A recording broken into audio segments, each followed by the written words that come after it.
ओम नमः शिवाय। श्री शिव महापुराण विद्येश्वर संहिता का षोडशो अध्याय। षोडशो अध्याय का पहला वीडियो जो मैंने बनाया था, मृत्तिका आदि से निर्मित देव प्रतिमाओं के पूजन की विधि, उनके लिए नैवेद्य का विचार। अब दूसरा वीडियो इसी अध्याय का है। क्योंकि वीडियो लंबा हो जाता है, इसलिए हम इसको 3 पार्ट में कर रहे हैं। पूजन के विभिन्न उपचारों का फल और विशेष मास वार तिथि एवं नक्षत्रों में योग। इसमें जो है तदवांतरे लोके यथेष्टम भोग्यम आपते तद्दित से संप्रक्षवाम श्रुतुम श्रद्धा दुजा। हे ब्राह्मसूत जी कहते हैं, हे ब्राह्मणों, हे द्विजों, अब मैं पूजा, देव पूजा से प्राप्त होने वाले विशेष फलों का वर्णन आप सबके सामने करता हूँ। आप लोग इसे श्रद्धा पूर्वक से सुनें। विघ्नराज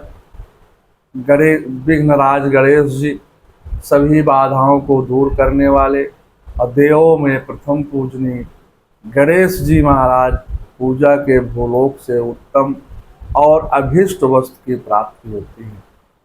शुक्रवार को श्रवण और भाद्रपद मासों की शुक्ल पक्ष की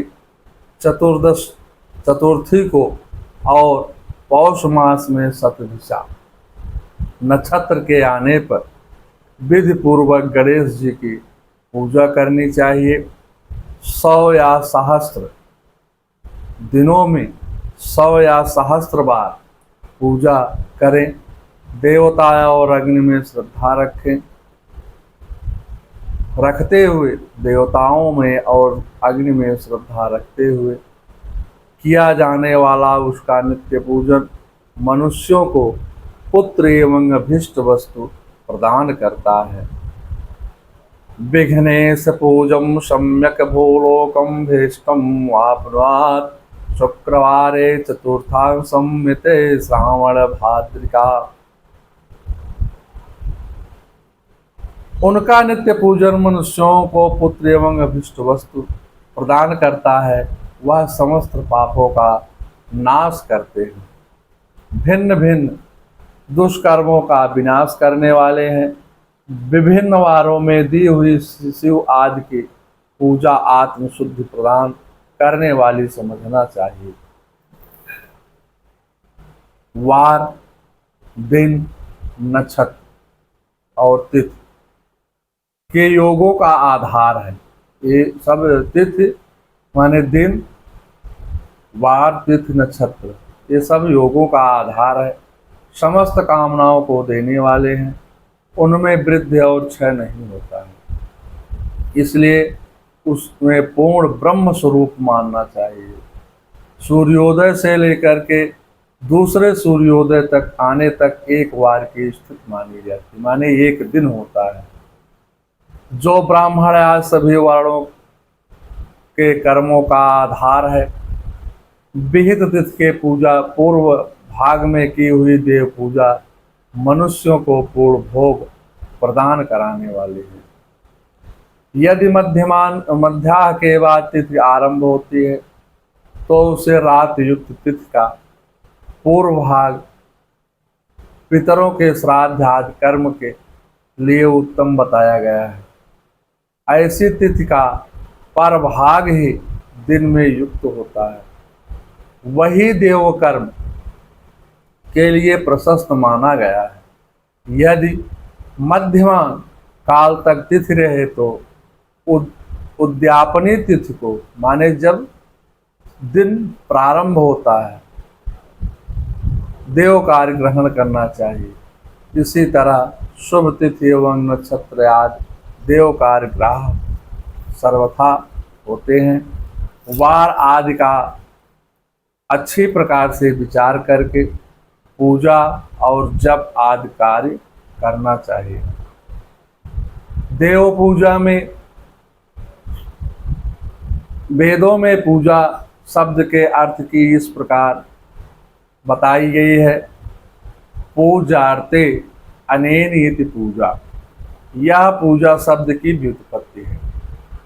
पुह का अर्थ है भोग, और फल की सिद्धि वह जिस कर्म से उत्पन्न होती है उसका नाम है पूजा। मनोवांछित वस्तु तथा ज्ञान ये अभीष्ट वस्तुएं हैं। सकाम भाव वालों को अभीष्ट भोग अपेक्षित होता है और निष्काम भाव वाले को अर्थ जो है परमार्थिक ज्ञान है। ये दोनों ही पूजा शब्द के अर्थ हैं। इसी योजना इसी प्रकार इनकी योजना करने से ही पूजा शब्द की सार्थकता हमको प्रदान होती है। इस प्रकार संसार में वेद में पूजा शब्द अर्थ विख्यात है, प्रसिद्ध है। नित्य एवं नैमित्तिक कर्म कालांतर में फल देते हैं, किंतु काम में कर्म का यदि फलीभात अनुष्ठान हुआ हो तो वह तत्काल फलदायक होता है।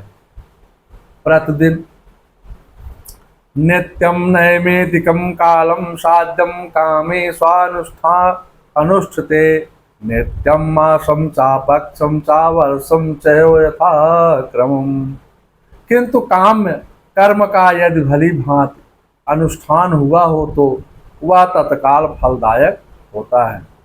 प्रतिदिन एक पक्ष, एक मास और एक वर्ष तक लगातार पूजन करने से उन कर्मों के फल की प्राप्ति होती है और उनसे वैसे ही पापों का क्रमशः क्षय होता है।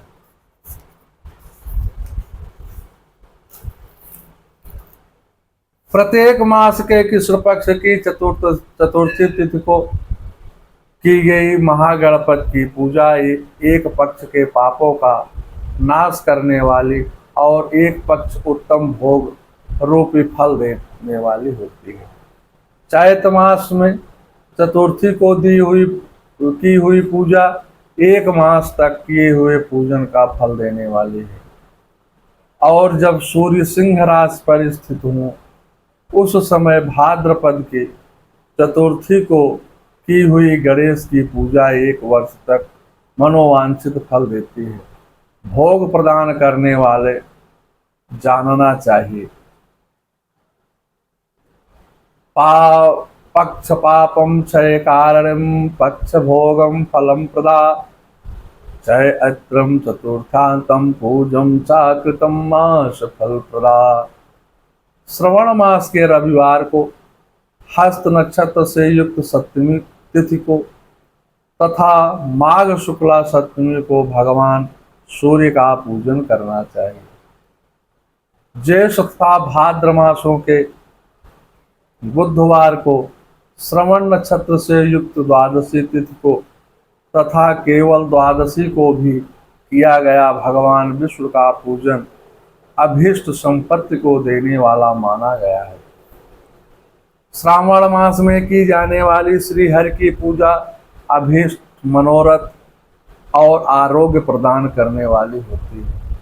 अंगों और एवं उपकरणों सहित पूर्वोक्त गौ आदि 12 वस्तुओं का दान करने से जिस फल की प्राप्ति होती है उसी को द्वादशी तिथि में आराधना द्वारा श्री विष्णु की तृप्ति करके मनुष्य प्राप्त कर लेता है। द्वादशम द्वादशानम प्रयाण विष्णो द्वादशानि नामता षोडशे रूपचारेस्य यजेयत प्रीतिम वाप्नुयात्। जो द्वादशी तिथि को भगवान विष्णु के 12 नामों द्वारा 12 ब्राह्मणों द्वारा षोडशोपचार पूजन करता है वह उनकी प्रसन्नता प्राप्त कर लेता है। इसी प्रकार संपूर्ण देवताओं के विभिन्न 12 नामों द्वारा 12 ब्राह्मणों का किया हुआ पूजन उन देवताओं को प्रसन्न करने वाला होता है।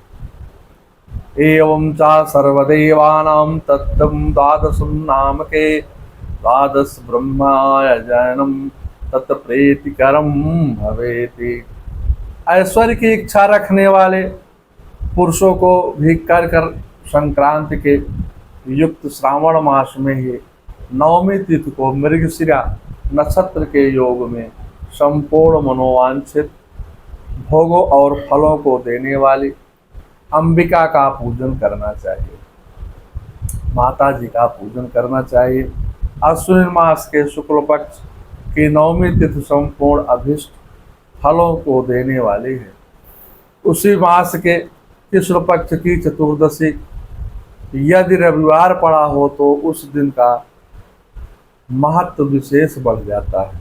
उसके साथ ही यदि यात्रा और महायात्रा सूर्य मकर संक्रांति से युक्त यात्रा का योग हो तो अवसरों पर की हुई शिव पूजा विशेष महत्व माना गया है।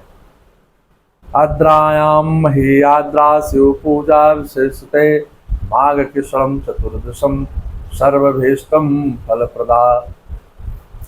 माघ कृष्ण चतुर्दशी को शिव जी की हुई पूजा संपूर्ण अभिष्ट फलों के देने वाली है।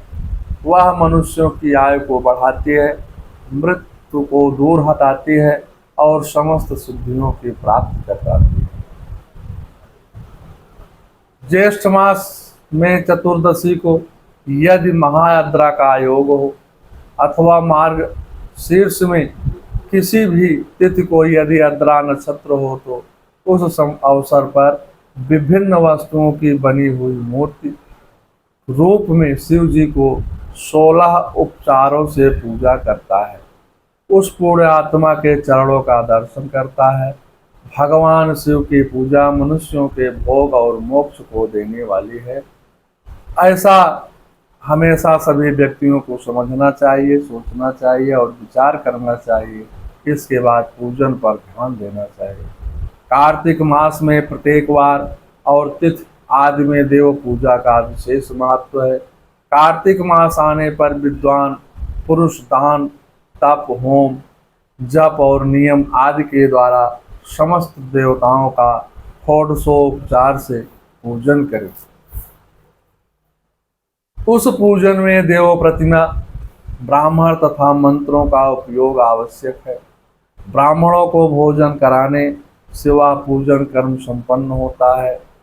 पूजक को चाहिए कि वह कामनाओं को त्याग कर पीड़ा रहित शांत हो देव आराधना में हमेशा तत्पर रहे। षोडशोपचारोपचारे प्रतिमा विप्रमंत्र के ब्राह्मणानां भोजने निष्कामोर्तिहरो भवेति। कार्तिक मास में देवताओं का यजन पूजन समस्त भोगों को देने वाला है। यह व्याधियों को हर लेता है और भूतों तथा ग्रहों का विनाश भी करने वाला होता है। कार्तिक मास के रविवार को भगवान सूर्य की पूजा और तेल तथा कपास दान आदि मनुष्यों के कोढ़ रोगों का नाश होता है। कार्तिकादित्यम वारे सोम निरामृत्य पूजनम तैलम कर्पाशादंतो भवेति कुंठादिति संख्या। हरे काली मिर्च,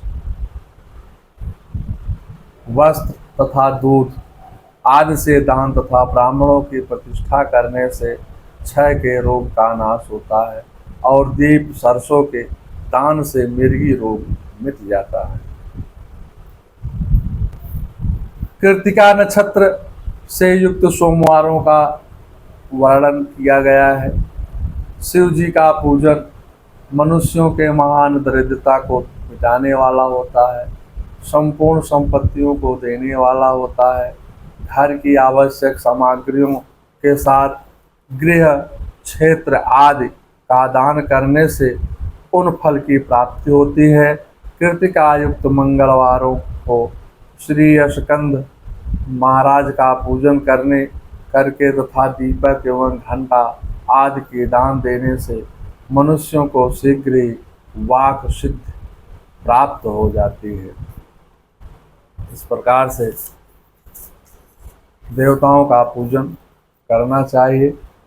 कृतिका युक्त बुधवारों को किया हुआ श्री विष्णु जी का यजन और दही भात मनुष्य को उत्तम संतान की प्राप्त कराने वाला होता है।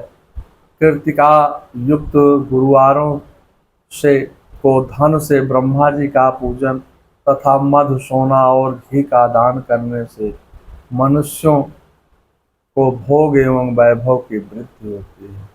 कृतिका गुरुवारे सुब्राह्मणो यजनादने मधुस्वर्णा जादेन भोग वृद्धिं भरवा निराम।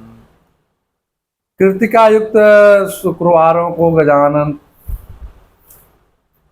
गणेश जी की पूजा करने से गंध पुष्प तथा अन्न आदि दान देने से मानवों के सुख भोगने योग्य पदार्थों की वृद्धि होती है। उस दिन सोना चांदी आदि का दान करने से वंध्या को भी पुत्र की प्राप्ति होती है। कृतिका युक्त शनिवारों को दिक्पालों की वंदना, दिग्गजों नागों से तोपालों का पूजन, त्रिनेत्रधारी रुद्र और पाप हारी विश्व का पूजन ज्ञान की प्राप्त कराने वाला होता है। ब्रह्मा, धनवंतर एवं दोनों अश्विनी कुमारों का पूजन करने से रोग तथा अल्प मृत्यु का निवारण होता है और तत्कालिक व्याधियों को भी शांति हो जाती है।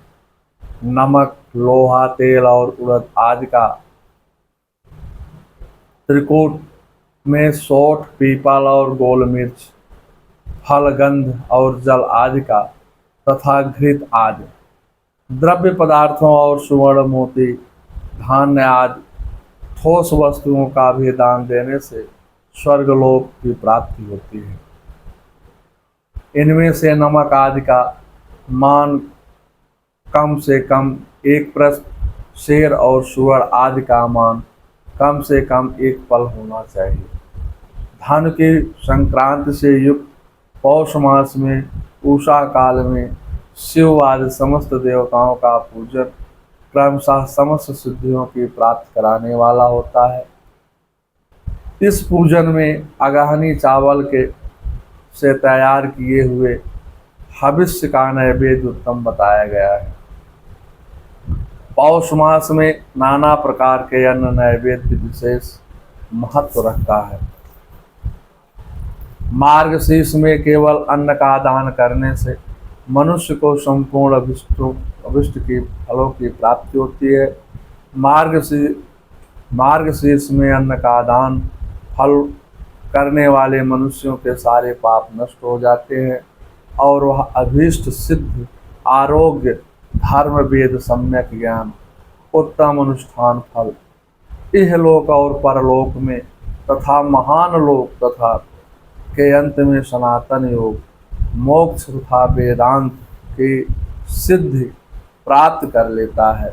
जो भोग की इच्छा रखने वाला है वह मनुष्य मार्गशीर्ष मास आने पर कम से कम 3 दिन भी उषा काल में अवश्य देवताओं का पूजन करें और पौष मास के पूजन में खाली न जाने दें।